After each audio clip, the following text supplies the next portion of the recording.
Olá, seja bem-vindo, seja bem-vinda. Começa agora mais uma edição do Jornal Olho Vivo aqui pela TV Sindesv. Confira se o sino de notificações está ativado. Desta forma, você vai receber todas as nossas informações e acompanhar o dia a dia do vigilante no Distrito Federal. Se inscreva em nosso canal, curta e também compartilhe com os demais companheiros da categoria. Sexta-feira, 31 de outubro de 2025, o Olho Vivo já está no ar. O Sindesv-DF recebeu nesta semana os vigilantes da Polícia Federal, Ministério das Minas e Energia e Tribunal Superior Eleitoral. Eles foram recebidos pelos diretores do sindicato para a realização das homologações.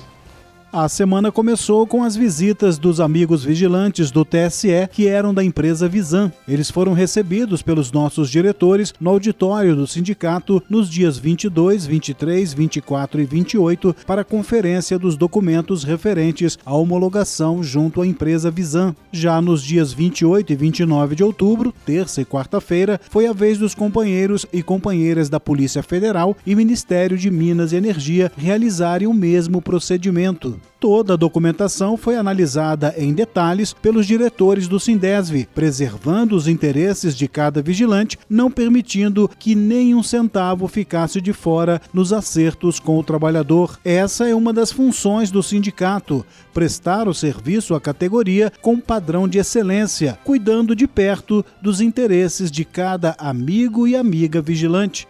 Por isso, juntos somos mais fortes.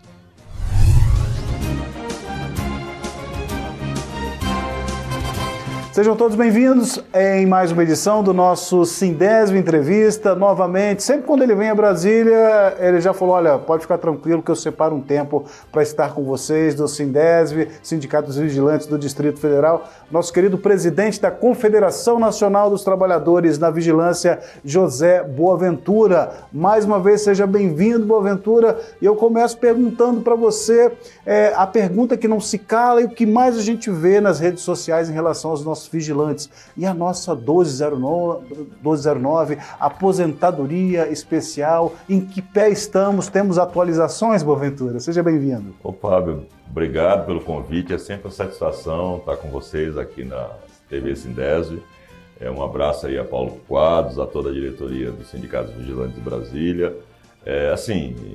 Cada período, e às vezes a gente consegue fazer isso semanalmente, às vezes quinzenalmente ou mensalmente, mas nós estamos sempre vigilantes aqui em Brasília para as pautas de interesse da nossa categoria, dos trabalhadores. Então, no dia de ontem e hoje também, nós estamos fazendo um périplo, fazendo uma correria aí por diversos setores do Congresso Nacional e também do governo, tá certo? Para tratar desses temas de interesse da categoria. E um dos temas, esse princípio fundamental, é a questão da aposentadoria especial.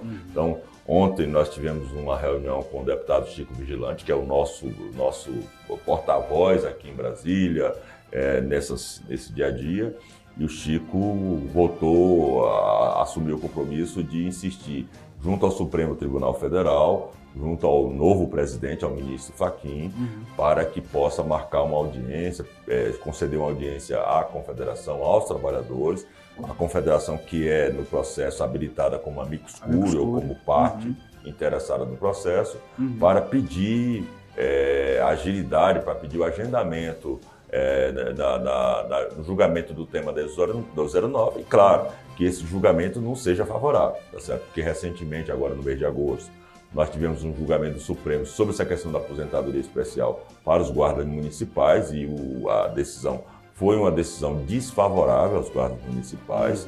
Então, assim, não interessa para a gente somente que o Supremo julgue o tema 209, mas que julgue e reconheça a atividade de risco que nós exercemos, armados ou desarmados, tá certo? Portanto, que faça justiça para com os vigilantes. Ontem também, e hoje vamos continuar, nós circulamos pelo Congresso, conversando com os deputados, principalmente da Comissão de Finanças e Tributação, onde está o PL 42 de 2023.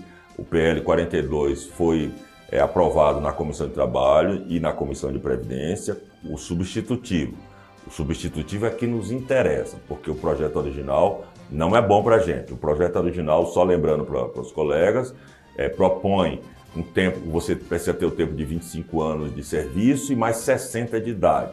Não nos interessa isso, nós não podemos esperar 60 de idade se a gente adquire os 25 anos de tempo de serviço. Já o substitutivo da Comissão do Trabalho, apresentado pela relatora, a deputada Giovana Sá, e da Comissão de Previdência, pelo deputado Pastor Eurico, propõe 25 anos e a partir daí, idade pode ser de 48, de 50, um fator previdenciário que facilita isso. Então nós andamos conversando ontem com deputados da Comissão de Tributação, de Finanças e Tributação. Estamos bem próximo de uma definição da relatoria na Comissão de Tributação e Finanças. O que nos interessa primeiro é definir a relatoria. O presidente da comissão é o deputado Rogério Correia, do PT de Minas Gerais. O vice-presidente é um deputado também do PT do estado do Piauí, tá certo? E nós estamos aí com a perspectiva de que, por os próximos dias, ele defina quem é o relator dessa matéria e nós possamos ter um encaminhamento disso. Nós também vamos estar tentando conversar hoje ou na próxima semana, também com setores do governo do presidente Lula, com ministros ou ministras talvez, para que a gente possa ter uma sinalização também do governo, uma ajuda do governo Lula na tramitação desse projeto no Congresso Nacional. É claro, é bom se compreender que o Congresso é independente, é soberano, não cumpre ordens do Executivo, nós só queremos a ajuda política né, do governo, da mesma forma como o Judiciário também é independente, não tem interferência de deputados ou senadores, nem tampouco da Presidência da República em relação às decisões do Judiciário. Portanto, essa questão da aposentadoria é um tema que está na nossa ordem primeira, está nas nossas prioridades, porque interessa para os nossos colegas vigilantes de todo o Brasil que querem, tá certo, o direito de se aposentar ainda vivos, usufruir do seu direito ainda vivos e não esperar a morte chegar sem a conquista desse direito. Perfeito. É o que a gente aguarda em relação à nossa aposentadoria especial. Existe um clamor, né, nas redes sociais. Isso acontece em todo o Brasil, né? Você, como presidente da Confederação Nacional dos Trabalhadores na Vigilância, eu acho que tem essa sensibilidade de ver como tudo acontece no nosso país. Aqui em Brasília não é diferente.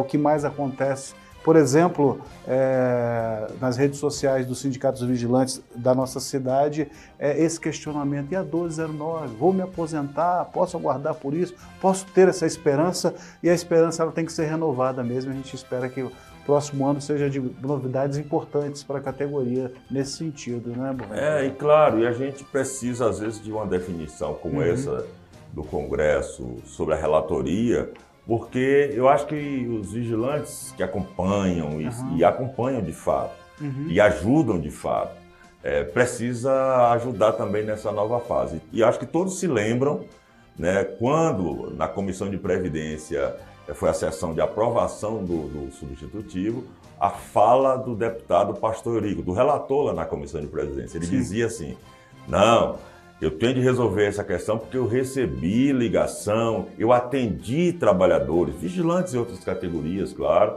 mas atendi trabalhadores aqui em Brasília e também no meu estado, cobrando o tempo todo a questão da aposentadoria especial, e isso me sensibilizou. Ou seja, os vigilantes sabem, os colegas sabem, tá certo? Que essa tarefa de cobrar, de sensibilizar os parlamentares é fundamental. Todo mundo tem uma contribuição disso. Todo vigilante. Engajamento, não né? Precisa.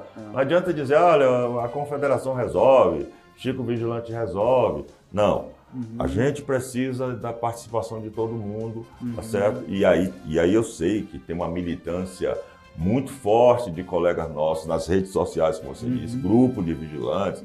A gente aqui é convidado para participar de lives, de conversas com esses trabalhadores, sem contar também os especialistas, as pessoas que discutem essa questão da aposentadoria da nossa categoria, dos vigilantes, e que têm contribuído bastante para esclarecer, para orientar, né, sobre essa luta nossa pela aprovação da aposentadoria especial, pelo reconhecimento. Diga-se de passagem, Nós, em 2019, conseguimos derrotar Bolsonaro, que propunha proibir a aposentadoria especial para trabalhadores na Constituição, na reforma da Constituição, na reforma da Previdência.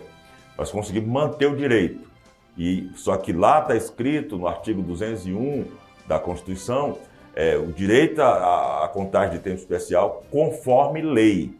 E essa lei não existe. Então, nós estamos lutando para que o Congresso aprove uma lei que diga como é essa aposentadoria, quem são os trabalhadores que podem ser beneficiados, quais são as atividades que possam ser beneficiadas pela contagem de tempo especial, porque é o serviço penoso, no nosso caso, perigoso, no nosso caso, tanto é perigoso que nós recebemos uma periculosidade de 30%. Né? E outras tantas categorias também, mineiros, eletricitários, etc., que também fazem atividades perigosas e de risco e que, consequentemente, precisam e que atingem a sua saúde, que prejudicam a sua saúde e que não podem morrer num posto de serviço, não podem morrer em cima de um poste, tá certo? Porque o Estado não reconheceu o seu direito a usufruir de um descanso depois de contribuir tanto com a sociedade brasileira. Boaventura, como última abordagem, prometo para você em relação ao 1209 nesse nosso bate-papo aqui, que temos outros assuntos para abordar, uma coisa que eu percebo também nas redes sociais, e gostaria que você falasse um pouco sobre isso, é que às vezes paira no ar um certo questionamento em relação àqueles que lideram a categoria, no caso o CNTV, os sindicatos em todo o país.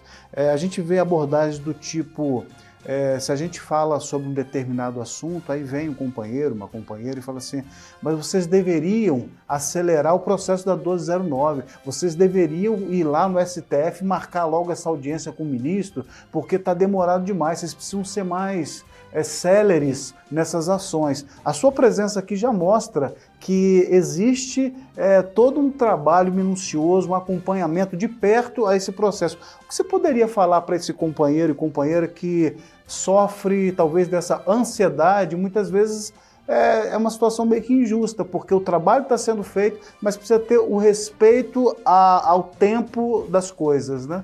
Na verdade, Fábio, tudo na vida tem passo a passo. Né? Ninguém sai da barriga da mãe e já fica adulto. Né? Vai um processo. Assim funciona no judiciário, funciona no Congresso Nacional, tá certo?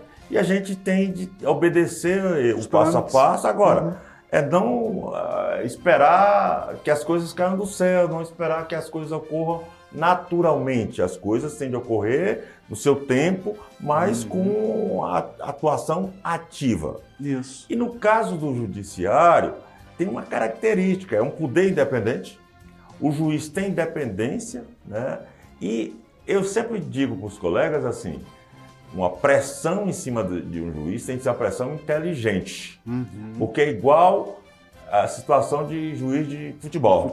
Se você reclama demais ou se você reclama errado, você toma o cartão é contra você, não é contra quem você quer que o juiz puna, mas o cartão é contra você. Então, assim, e as experiências que também nós temos, os vigilantes sabem muito bem das greves que nós já fizemos, e às vezes, na hora que a greve vai para um tribunal, por exemplo, você tem de agir com cuidado, com cautela, exatamente porque o juiz tem independência de decidir de acordo com a convicção, de acordo com a lei, claro, mas a interpretação que ele tem da lei. Né? Então, no caso do judiciário, a gente busca primeiro respeitar o judiciário, como respeitamos o Congresso e o Executivo também, né? Fazer os apelos necessários, a sensibilização necessária, tá certo? Mas respeitando o tempo, respeitando a condição de cada um. O ministro está com processo há mais de 2 anos, etc. É desgastante isso, não é bom isso, poderia ser diferente. Tem, inclusive, uma resolução do Supremo de que o ministro não pode ficar com processo mais de 3 meses, etc.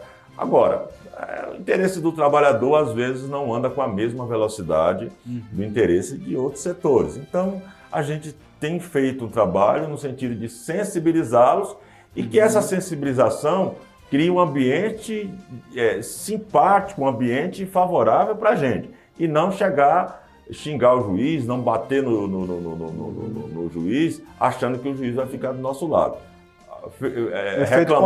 Reclamou errado, vai tomar cartão amarelo ou vai tomar cartão vermelho, ou seja, vai ter decisão contra a gente. É verdade. Conosco no Sindesv Entrevista, a presença de José Boaventura, presidente da Confederação Nacional dos Trabalhadores da Vigilância. Queria que você falasse um pouco também, Boaventura, sobre essa agenda específica da CNTV dentro do Congresso Nacional, algumas pautas, né, alguns projetos encaminhados e você acompanhando de perto, né? Veja só, a gente costuma dialogar com os nossos colegas vigilantes, assim, tudo que nós temos de direitos e de conquistas não veio de graça. Parte dessas conquistas e desses direitos vieram das convenções coletivas, através das convenções coletivas, vieram através da luta.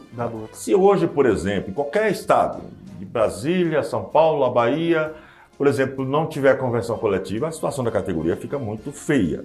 Jornada de trabalho vai para o beleléu, piso salarial, equipamento de trabalhos, EPIs, etc., vai para o ralo, tá certo? Mas a gente também enxergou que o legislativo, né, é um espaço importante para fazer a gente avançar nas nossas conquistas. Então, se a gente tem hoje 30% de periculosidade, né? O reconhecimento da nossa atividade como periculosa e de risco foi fruto de uma luta que nós fizemos aprovar em 2014, 2012, 2014, a lei da periculosidade, sancionada na época pela presidente Dilma Rousseff. Tá? E outras normas, tá certo? A questão do colete à prova de bala foi uma conquista nossa também, tratando no Legislativo e no Executivo, ou seja, o governo Lula, lá em 2006, nós tivemos o reconhecimento da necessidade de trabalhar com EPI chamado colete à prova de bala. Até 2006, seja no carro forte, ou seja, num banco, ou em outro local armado, o vigilante trabalhava de peito aberto, tá certo? Então, assim, isso necessariamente não através da convenção coletiva, não é independente do patrão. O patrão sempre trabalhou nessa hora, trabalhou contra, mas a gente foi no executivo, foi no legislativo e conquistou isso.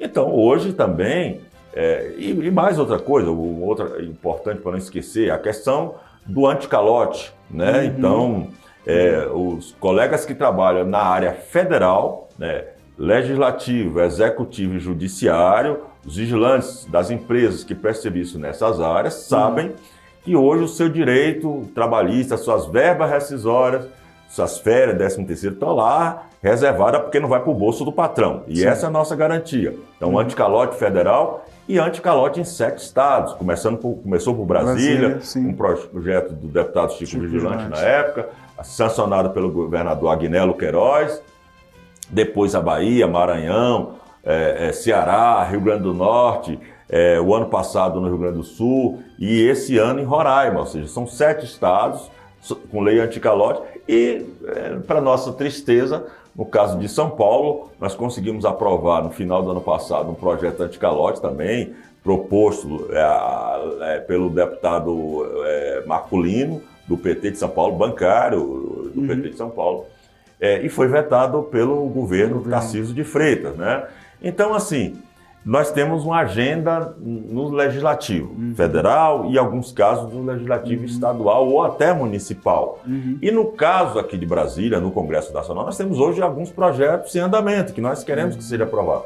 Tem um projeto do deputado de Minas, Marcelo Freitas, que caracteriza a nossa atividade como uma atividade de risco e perigosa, né? Não mexe em periculosidade, não deve mexer em periculosidade, nem outra coisa. Só isso, trazendo no nosso entendimento, preenchendo a lacuna do Estatuto da Segurança Privada, que é o reconhecimento da atividade como de risco. Como no caso da época da Covid, a nossa atividade foi tratada como essencial, tanto que nós trabalhamos na Covid, tá certo? O tempo todo, tá certo? Então nós queremos que isso seja previsto em lei. Nós temos outro projeto da deputada Ivoneide Caetano, do PT da Bahia, que estabelece cota para mulheres, do mínimo 30% de mulheres nos postos de trabalho, ou seja, para corrigir uma discriminação, corrigir uma desigualdade muito forte, tá certo? Então, isso, nós temos uma média hoje no Brasil de somente de 15% de mulheres atuando na atividade e uma quantidade muito grande de mulheres cursadas, formadas. Mas na hora que vai para o emprego, o mercado fecha apenas por preconceito, tá certo? Nós temos, portanto, um projeto nesse sentido, que está hoje na Comissão do Trabalho, tá certo? Nós temos um outro projeto também tramitando de piso nacional dos vigilantes. Nós queremos um piso nacional de, no mínimo, acima de R$3.000, ou seja, os valores ainda estão sendo ajustados, mas tem vários projetos, inclusive um deles está sob a relatoria do deputado Duarte Júnior, lá do Maranhão, do PSB do Maranhão, e nós tivemos no ano passado um ato lá dos deputados com os vigilantes e o Sindicato do Maranhão, presidido pelo companheiro Daniel Pavão, conduzindo esse ato lá com os vigilantes do Maranhão. E temos, claro, o projeto Anticalote Federal, né, que é um projeto da deputada Érica Cocai, do PT de Brasília, hoje, numa das comissões que eu não me lembro aqui agora, mas sob a relatoria do deputado Helder Salomão, do PT do Espírito Santo, que nós queremos que venha aprovado. É evidente que tem outros projetos de interesse da nossa categoria também no Congresso, projetos que tratam da questão da prisão especial, projetos que tratam de diversos temas, tá certo? Mas eu destaquei, em princípio, esses 4 temas, né, que são para a gente hoje, que estão avançando, que estão com tramitações mais recentes e que estão avançando no Congresso Nacional e que a gente espera que seja resolvido. Piso salarial, anticalote federal, cota de mulheres e o reconhecimento da atividade de risco da nossa categoria. Perfeito.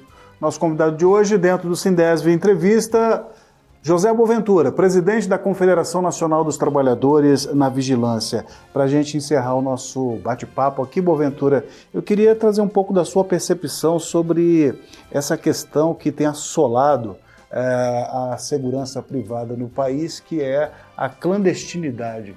Ontem, inclusive, Boaventura, eu vi uma matéria na TV Record, até pelos últimos fatos que aconteceram, esse lamentável em São Paulo, onde a pessoa na porta de um bar tomou um soco e tal, aí atribuíram ao segurança, alguns falaram de um vigilante, por falta da informação.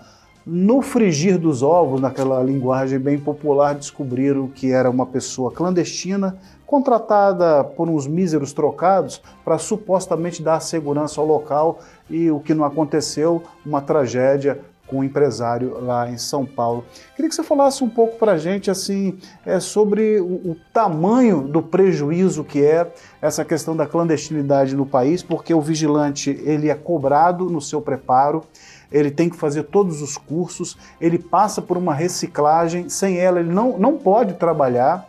Ele tem atrelado à sua função todo um trabalho da Polícia Federal, né, que acompanha de perto tudo isso, e por conta da clandestinidade, muitas vezes é maculado até o nome da categoria, e o prejuízo maior, Boaventura, é da própria sociedade, de ter pela rua a clandestinidade à solta. Na verdade, Fábio, nós estamos há um ano, agora 9 de setembro, de uma nova lei. Uma lei, a 14967, de 2024, que atualizou a lei de 1983, que regula a atividade de vigilantes da segurança privada, das empresas, do serviço de segurança bancária, das atividades de segurança privada. E, claro, define quem é o órgão fiscalizador, controlador e etc. A lei, portanto, está em vigor, só que a lei precisa de regulamentação, né? E é essa questão da regulamentação que nós estamos acompanhando, tivemos participando de um grupo de trabalho na Polícia Federal, saiu de lá uma proposta de decreto que tem que ser assinado pelo presidente Lula, né, regulamentando uma série de artigos, né? Depois a Polícia Federal também faz portarias, define algumas normas de condução, de controle da atividade, ou seja, nós estamos trabalhando, aguardando essa regulamentação que hoje, a proposta, segundo a informação, está na Casa Civil da Presidência da República. E nós estamos fazendo gestões, e uma das conversas ontem aqui foi já lá no Ministério da Justiça, tá certo? Por onde passou essa proposta, para atualizar as informações e também cobrar o andamento dessa situação, sem contar também dos apelos que nós temos feito ao ministro Rui Costa, da Casa Civil, para que esse decreto saia o mais rápido possível. Nós precisamos da regulamentação. A lei já está valendo, independe no seu conjunto, independe de qualquer coisa. Já está valendo. Inclusive, essa questão da segurança clandestina, a Polícia Federal já está atuando, e atuando bem, né? E o que é que diz hoje a lei? A segurança privada precisa ser realizada por empresas autorizadas pela Polícia Federal ou pelo próprio contratante, empresas e condomínio, quando contrata a segurança diretamente. Só que para contratar essa segurança diretamente, precisa da autorização da Polícia Federal. Então, supermercado tal, posto de gasolina tal, quer ter seu próprio vigilante, vai na Polícia Federal e requer autorização da Polícia Federal para ter esse próprio vigilante, armado ou desarmado. Se essa empresa, se esse supermercado, se esse posto de gasolina, se esse condomínio optar por contratar um trabalhador dizendo que é segurança, fornecido por um grupo qualquer, tá certo? O que é que pode acontecer? A Polícia Federal, sabendo da situação, os sindicatos, inclusive, recebendo essa denúncia, encaminha para a Polícia Federal e a Polícia Federal vai lá, fiscaliza, autua, apreende o material desse trabalhador que está lá atuando de forma irregular ou clandestina, penaliza, multa a empresa ou o fornecedor desse trabalhador, tá certo? Multa financeira, e também pode abrir um inquérito criminal se estiver usando arma. E o condomínio, o supermercado, a farmácia, tá certo? Que estiver utilizando esse trabalhador de forma irregular, também vai ser punida, tanto financeiramente, como pode responder criminalmente. Então, assim, é bom alertar para essas organizações, essas empresas, essas instituições, de que existe uma regra a ser respeitada, uma lei a ser cumprida, que é a atuação da vigilância legal. Você falou no caso de uma boate, de um restaurante, numa casa de show, todos precisam de contar com segurança e segurança legal. Se não fizer, vai responder nos termos da lei e, claro, vai estar utilizando pessoas não qualificadas, não preparadas, às vezes com um antecedente criminal não recomendável, porque uma das coisas que nós vigilantes temos de comprovar a cada 2 anos, quando começamos no curso de formação, um curso de 200 horas, de 1 mês, né? O vigilante não entra de qualquer jeito. Depois, a cada 2 anos, nós precisamos fazer uma atualização, né, de 50 horas as aulas, uma semana, tá certo? E comprovar, através de certidões criminais de todas as instâncias do judiciário, que nós continuamos ficha limpa, que nós continuamos em condições estruturais de prestar serviço à sociedade. Portanto, um vigilante, ele é preparado, ele é registrado na Polícia Federal e ele está apto, criminal, psicologicamente, em termos de saúde, a prestar serviço à sociedade. Exato. E mais ainda, para fechar aqui, Fábio, o que é que a lei diz, qual é o nosso papel hoje? Essa lei nova, diferente da lei antiga. A lei antiga diz assim, o vigilante vai guardar dinheiro, proteger o dinheiro do banco, proteger o patrimônio. A lei atual está dizendo assim, isso é a segunda tarefa. A primeira e principal tarefa do vigilante hoje é proteger a dignidade da pessoa humana, proteger a vida e o interesse público. Portanto, esse vigilante formado, esse vigilante registrado, esse vigilante legal, ele está em qualquer lugar, no banco, na boate, no restaurante, na casa de show, na indústria, no condomínio, etc., para proteger as pessoas, não agredir as pessoas, para proteger a dignidade das pessoas, não atentar contra a dignidade das pessoas. É preparado para isso. Preparado para isso.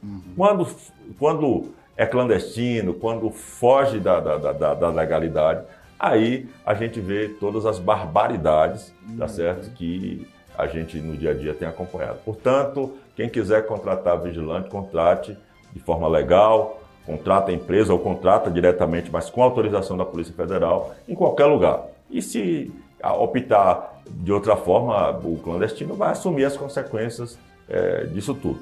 E claro, a lei, como ela própria diz, é para proteger a vida das pessoas, é colaborar na proteção do ser humano.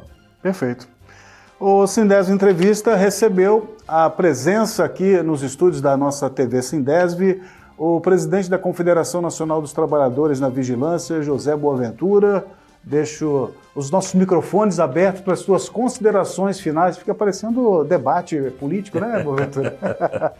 Na verdade, Fábio, primeiro agradeço sempre esse privilégio de estar aqui com vocês, do Sindesv, com os companheiros aqui da diretoria do sindicato, com as lideranças parceiras importantes, Paulo Quadros, Chico Vigilante, Zé Maria, Gilmar, Maura e tantos outros, né? E outras, né, aqui do sindicato. É um time de peso, né, Boaventura? É um time de peso, parceiros assim, de tempo todo. Mas agradecer sempre esse convite, essa oportunidade. Registrar só mais uma coisa, que essa atuação no tocante à nova lei, o Estatuto da Segurança Privada, é da Polícia Federal. As denúncias podem vir para o sindicato vai encaminhar para a Polícia Federal, mas as pessoas também podem denunciar a Polícia Federal. E nós sabemos que a atuação da Polícia Federal é uma atuação uniforme. Então, lá no Amapá, lá no Rio Grande do Sul, lá no Mato Grosso, lá no Pernambuco, etc., é a própria Polícia Federal que vai fazer o seu papel de controlar a atividade, interpretando a mesma lei. Então, nós não temos a situação que eu enfrentei quando eu comecei há mais de 40 anos na vigilância, que era uma regra num estado que era diferente de outro, tanto o vigilante que trabalhava na Bahia, ele não podia trabalhar em São Paulo, ele não podia trabalhar no Rio de Janeiro, não podia trabalhar em Sergipe, tá certo? Então, nós temos uma regra nacional, é um profissional preparado para trabalhar em qualquer lugar do Brasil. As empresas são autorizadas pela Polícia Federal também para trabalhar, para atuar em qualquer lugar, né? E o curso, ele tem um currículo nacional, tá certo? Ou seja, há um processo nacional e isso, inclusive, nos diferencia em relação a alguns países. Tem países, Estados Unidos, Argentina, por exemplo, você tem regras por estado ou por província. Aqui nós temos regras nacionais e nós queremos sempre que a Polícia Federal possa continuar conduzindo essa atividade com a nossa confiança, a confiança dos trabalhadores e a confiança da sociedade. Perfeito. Muito obrigado. No nosso Sindesv Entrevista, sempre a prazível companhia de José Boaventura, presidente da Confederação Nacional dos Trabalhadores na Vigilância.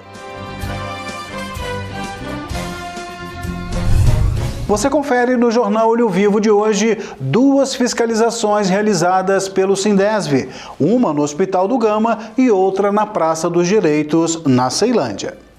Nossos diretores estiveram no Hospital do Gama para fiscalizarem as condições de trabalho dos vigilantes do local. A queixa principal foi sobre as péssimas condições das cadeiras. Ao cobrarem do gestor do contrato, nossos diretores foram informados que as novas cadeiras já haviam sido adquiridas e que em breve seriam entregues para o uso dos vigilantes. Já na Praça dos Direitos, em Ceilândia, o que se viu na prática é que nem todo mundo tem o seu direito respeitado.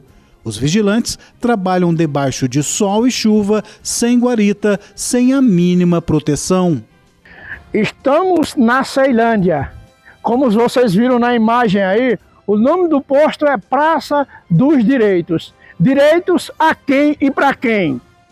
Porque nesse local os senhores gestores não dão direitos aos trabalhadores e nem sequer tem respeito. Porque alguém que respeita o trabalhador não deixa ficar numa situação dessa. Olha. Mostrando as imagens aqui, uma das cadeiras está vazia porque o vigilante precisou ir ao banheiro. Na outra cadeira está o vigilante aqui, ó. Eles ficam sentados nesse local aqui, embaixo das árvores, aqui, ó, ao sol. Quando tem alguma sombra, é a sombra da árvore ou a sombra dessa mureta. É uma vergonha o tratamento daqui da Praça dos Direitos para com os trabalhadores, vigilantes que trabalham nesse local. A guarita já foi solicitada junto ao GDF. O Sindicato dos Vigilantes vai permanecer acompanhando de perto, cobrando do governo, até que a guarita seja instalada na praça.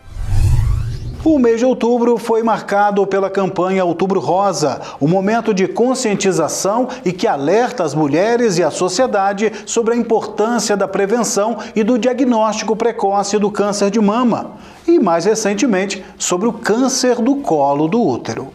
Neste ano, as ações do Outubro Rosa incluíram iluminação de monumentos, palestras, caminhadas e feiras de saúde, além do incentivo à realização de mamografias, principalmente para mulheres de 50 a 69 anos e exames preventivos. O movimento reforça a importância do autocuidado contínuo ao longo do ano e não apenas durante o mês de outubro.